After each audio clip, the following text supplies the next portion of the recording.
అక్రమ రవాణాకు తెలంగాణ ప్రభుత్వం అడ్డుకట్ట వేయాలని చూస్తోందా?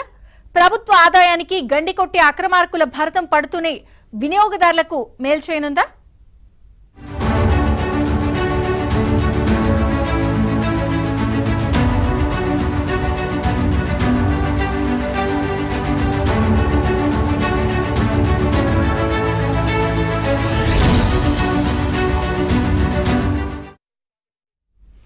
ఇసుక రవాణాలో అక్రమాలకు అడ్డుకట్ట వేసేందుకు తెలంగాణ ప్రభుత్వం కొత్త ఇసుక పాలసీని సిద్ధం చేసింది. ఇసుకను వినియోగదారుడు డోర్ డెలివరీ చేసేందుకు రంగం సిద్ధమైంది. టీజీఎండీసీకి సంబంధించి స్టాక్ యార్డులను ఉమ్మడి వరంగల్ జిల్లాలో సిద్ధం చేసినట్లు సమాచారం.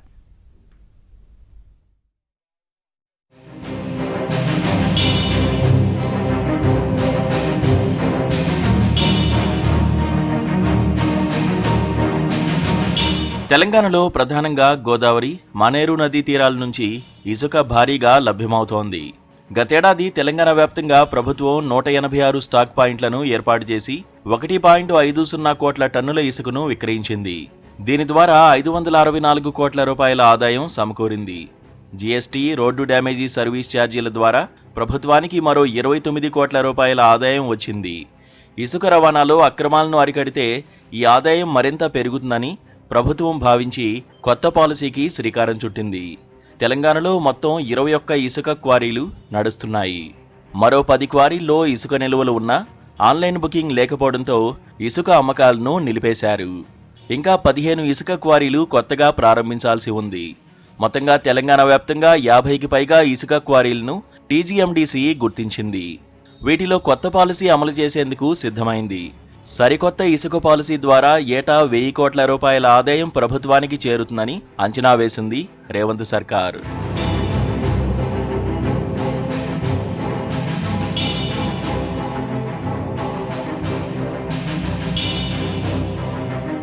తెలంగాణ వ్యాప్తంగా 50,000కు పైగా ఇసుక లారీలు ఉన్నాయి.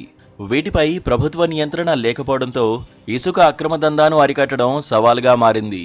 ఈ నేపథ్యంలో ఇసుక సరఫరా టెండర్లను లారీ ఏజెన్సీలకు అప్పగించనున్నారు. మరోవైపు టీజీఎండీసీ ప్రత్యేక యాప్ను రూపొందిస్తోంది.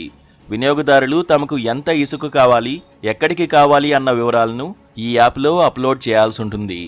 ఇసుకకు, దాని రవాణాకు అయ్యే ఖర్చు ఆన్లైన్లోనే టీజీఎండీసీకి చెల్లించేలా ఈ యాప్ను రూపొందించినట్టు సమాచారం. 14 టైర్ల లారీలో 32 టన్నుల ఇసుకకు 13,056 రూపాయల వరకు ప్రభుత్వానికి చెల్లించాల్సి వస్తుంది.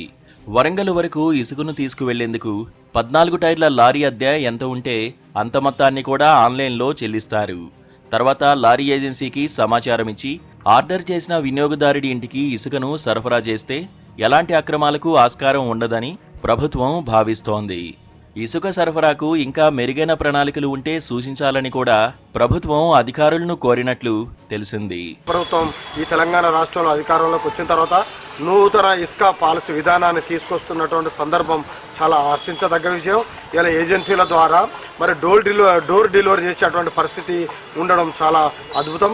కానీ ఏదేమైనా ఈ రాష్ట్ర ప్రభుత్వం తీసుకొచ్చేటువంటి ఇసుక నూతన విధాన పాలసీని విధానాన్ని మరి సక్రమంగా అమలు జరిగే విధంగా మరి ప్రభుత్వ యంత్రాంగం, అధికారులు, లేకపోతే ప్రభుత్వ పెద్దలు కూడా, ప్రజాప్రతినిధులు చొరవ తీసుకొని దీన్ని ముందుకు తీసుకువెళ్తే ఈ రాష్ట్ర ప్రజల నుంచి, సామాన్య ప్రజల నుంచి, ఇలా భవన నిర్మాణ కార్మికుల నుంచి మరి వారికి మరి మంచి శుభసూచకంగా హర్షం వ్యక్తం చేస్తారు.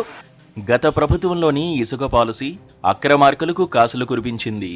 స్థానిక చోటా నేతలు కింది స్థాయి నుంచి పై స్థాయి అధికారుల వరకు భారీగా మామూళ్లు వసూలు చేసినట్లు ఆరోపణలు ఉన్నాయి. ఇసుక టెండర్దారులు కొన్ని చోట్ల లారీ యజమానుల నుంచి లోడింగ్ ఛార్జీ పేరుతో ప్రతి లారీకి 2,500 రూపాయలు వసూలు చేశారు. అలాగే 10 టైర్ల లారీలో 19.5 టన్నులు, 12 టైర్ల లారీలో 26 టన్నులు, 14 టైర్ల లారీలో 32 టన్నుల ఇసుక తరలించాల్సి ఉండగా అదనపు బకెట్ పేరుతో ప్రతి లారీలో 5-6 టన్నుల ఇసుకను అదనంగా నింపారు. దీంతో మరో 2,000 రూపాయల నుంచి 5,000 రూపాయల వరకు వసూలు చేశారు. అలాగే లారీల నెంబర్ ప్లేట్లు మార్చడం, నకిలీ వే బిల్లులతో వందలాది లారీల్లో ఇసుకను తరలించి సొమ్ము చేసుకున్నారు. ఇసుక క్వారీల్లో జరుగుతున్న అక్రమాలను గతేడాది కాలంగా కాంగ్రెస్ ప్రభుత్వం గుర్తించింది. అక్రమ దందాకు అడ్డుకట్ట వేసేందుకు చర్యలు ప్రారంభించింది. ఆ పాలసీ విధానం ద్వారా మాకు ఒక యాప్ మేము డౌన్లోడ్ చేసుకొని మాకు ఇసుక కావాలంటే మాకు గోదావరి ఇసుక లేకపోతే మున్నేరువాగు ఇసుక ఏ ఇసుక అయినా పర్వాలేదు మా ఇంటి వరకు సరసమైన ధర లోపల అంటే న్యాయమైన ధర లోపల మా ఇంటికి రావడం జరుగుతుంది. ముఖ్యంగా గత లోపల ఎన్నో అక్రమాలు చేసినటువంటి గత 10 సంవత్సరాల లోపల ఇసుక దందాలు జరిగినాయి. ఆ ఇసుక దందాల వల్ల సామాన్యుడు నష్టపోయేది, నిర్మాణ రంగం నష్టపోయేది. ఈ విధంగా చూసినట్టయితే ఇప్పుడున్నటువంటి ప్రభుత్వం కొత్త పాలసీ చాలా మెరుగ్గా ఉన్నది. ఎందుకంటే గత లోపల 150 క్వారీలను మరి ఇసుక క్వారీలను గుర్తించిన ప్రభుత్వం 550 కోట్ల మరి లాభాన్ని ఆర్జించింది. తెలంగాణలో గత 3 నెలలుగా ఇసుకకు డిమాండ్ పెరిగింది. మరోవైపు ఇసుక క్వారీలపై అధికారులు దాడులు నిర్వహిస్తుండటంతో పాత పద్ధతిలో దోపిడీకి బ్రేకులు పడ్డాయి. దీంతో ఇసుకాసురులు ఇసుక ధరలను పెంచేశారు. ప్రభుత్వం టీజీఎండీసీ ద్వారా టన్ను ఇసుకను 408 రూపాయలకి అమ్ముతోంది. దీనికి రవాణా ఛార్జీలు అదనం. జనవరిలో వరంగల్, కరీంనగర్ లాంటి ద్వితీయ శ్రేణి నగరాల్లో టన్ను ఇసుకను 1000 రూపాయలకు విక్రయించగా ఇప్పుడు 1600 రూపాయలకు పెంచారు. హైదరాబాదులో 2200కు పెంచడంతో వినియోగదారులపై భారం పెరిగింది.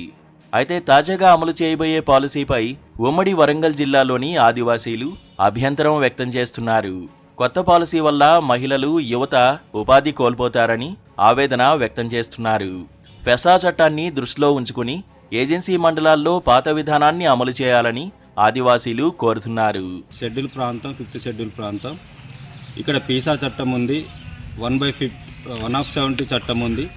ఈ యొక్క చట్టాలని ఉద్దేశించి ఈ ప్రాంతంలో ఆదివాసీ గిరిజన మహిళా సహకార సంఘం సొసైటీలు ఉన్నవి, ఇసుక సొసైటీలు ఉన్నవి. ఈ ఇసుక సొసైటీలు తోటి స్థానికంగా ఉన్నటువంటి వనరుని అమ్ముకోవాలని చెప్పేసి పంచాయతీరాజ్ చట్టం పీసా చట్టం ప్రకారం గ్రామసభ తీర్మానం చేసి వీళ్ళు ఇసుక క్వారీలు గతంలో పాత ఇసుక శాండ్ పాలసీ విధానం అనేది నడుస్తూ ఉంది. ఇసుక తరలింపును ఓ బడా ఏజెన్సీకి ఇచ్చినట్లు విశ్వసనీయ సమాచారం. ఆ సంస్థ ఉమ్మడి వరంగల్ జిల్లాలో ఇప్పటికే సబ్స్టాక్ యార్డులు కూడా కాంట్రాక్ట్ ఇచ్చినట్లు తెలిసింది. మొత్తంగా కొత్త ఇసుక పాలసీపై మిశ్రమ స్పందన లభిస్తోంది.